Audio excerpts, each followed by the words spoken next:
اکثر بیویاں یہ شکایت کرتی ہیں کہ ان کے خاوند ان سے بالکل بھی انہیں پسند نہیں کرتے یا ان سے محبت نہیں کرتے۔ دیکھیں، عورت کا سب سے بڑا ہتھیار پتہ ہے آپ کو کیا ہے؟ اگر نہیں پتہ تو پہلے آپ یہ سنیں کہ ایک خاوند اپنی بیوی کے لیے کرتا کیا ہے۔ یاد رکھیں، ایک خاوند اپنی بیوی کے لیے تقریباً 6 افراد کا کام کرتا ہے۔ 6 افراد کون کون سے ہیں؟ نمبر 1، وہ ایک باپ کا کام بھی کرتا ہے، یعنی کہ جو بیوی کا باپ اس کے اپنے گھر میں، مائکے میں یا میکے میں اس کا باپ کیا کرتا تھا، تو خاوند باپ کا کام بھی کرتا ہے۔ پھر بھائی کا کام بھی خاوند کو ہی کرنا ہے، ظاہری بات ہے، شادی کے بعد۔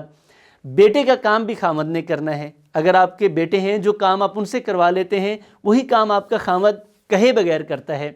نمبر 4، آپ کا خاوند آپ کا چوکیدار بھی ہے۔ نمبر 5، آپ کا خاوند آپ کا دوست بھی ہے۔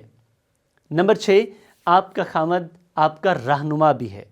رہنما گائیڈ کرنے والا، جیسے میں نے چوکیدار کہا، پروٹیکٹر ہے، تو رہنما بھی ہے ساتھ ساتھ۔ اب یہ 6 کام یہ تو جنرلائز کیے ہیں، اس سے زیادہ بھی اگر آپ سوچیں تو خاوند کے اور بھی بہت سارے کام ہیں۔ یہ وہ 6 کام ہیں جو بغیر کچھ کہے، صرف ایک نکاح ہو جانے کے بعد ایک خاوند کے اوپر واجب ہو جاتے ہیں، وہ سارا کچھ کرتا ہے۔ اب یہ سارے کام کرنے کے بعد آپ کیا خیال کرتے ہیں؟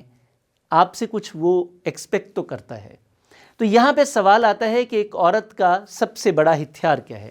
یقین کیجئے، ایک خاوند، میں کہتا ہوں جی ہر مرد عورت کی ایک بول کا مار ہوتا ہے، یعنی کہ ایک بول بولیں آپ، وہ زہریلا بول لیں تو وہ اس دنیا سے ہی، لیکن اگر آپ میٹھا بول لیں تو آپ اسے جیت لیتے ہیں۔ آپا بانو قدسیہ کے بارے میں بڑا مشہور ہے، ڈاکٹر اشفاق احمد صاحب، دونوں کی جوڑی، اللہ دونوں کو اپنی جوار رحمت میں جگہ عطا کرے۔ آپ فرماتی ہیں جب ان کی ڈاکٹر صاحب کی وفات کے بعد کہ مجھے آج پتہ چلا ہے کہ وہ شخص نہیں ہے جو ہجوم میں میرے آگے چلتا تھا اور کہتا تھا ہٹو بچو، میرے لیے راستہ بناتا تھا۔ مجھے آج پتہ چلا ہے کہ جب بجلی کا بل گھر آتا ہے تو اس کا کرب کیا ہوتا ہے۔ تو ایک خاوند آپ کی زندگی میں بہت ساری ایسی چیزیں کر رہا ہوتا ہے جو کبھی آپ نے سوچی نہیں ہوتی۔ اب یہ ساری چیزیں جب خاوند آپ کے لیے کرتا ہے تو آپ صرف ایک کام ٹھیک کر لیں، آپ کی زندگی میں جو سب سے بڑا ہتھیار ہے آپ اسے استعمال کریں، اور وہ ہتھیار آپ کی زبان ہے۔ عورت اپنے خاوند کے دل سے اترتی بھی اپنی اس زبان کی وجہ سے ہے، اور دل پہ سوار بھی اس زبان کی وجہ سے ہوتی ہے۔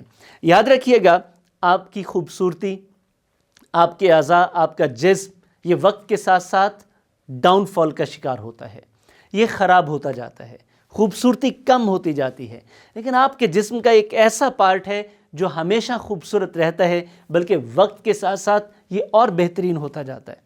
اسے کہتے ہیں آپ کی زبان۔ زبان واحد آپ کے جسم کا وہ حصہ ہے، جیسے جیسے وقت گزرتا ہے یہ بوڑھا ہونے کی بجائے جوان ہوتی جاتی ہے، بلکہ اس میں خوبصورتی بڑھتی جاتی ہے۔ آپ کے جسم کی خوبصورتی کم ہوتی ہے، زبان کی خوبصورتی کو 4 چاند لگ جاتے ہیں۔ تو آپ اگر پرماننٹ اپنے خاوند کے دل میں جگہ بنانا چاہتے ہیں، ان مسائل کا حل چاہتے ہیں، تو صرف اور صرف اپنی زبان کو خوبصورت رکھیے۔ یقین کیجئے کہ آپ کا خاوند سوائے آپ کے کسی اور کی طرف نہیں دیکھے گا، کیونکہ آپ کی زبان اتنی میٹھی ہو جائے گی، کیونکہ اس کے علاوہ وہ والی چاشنی کہیں اور سے اسے نہیں ملے گی۔ تو اپنی زندگیوں کو 4 چاند لگائیے، صرف اپنی میٹھی زبان کا جادو چلائیے۔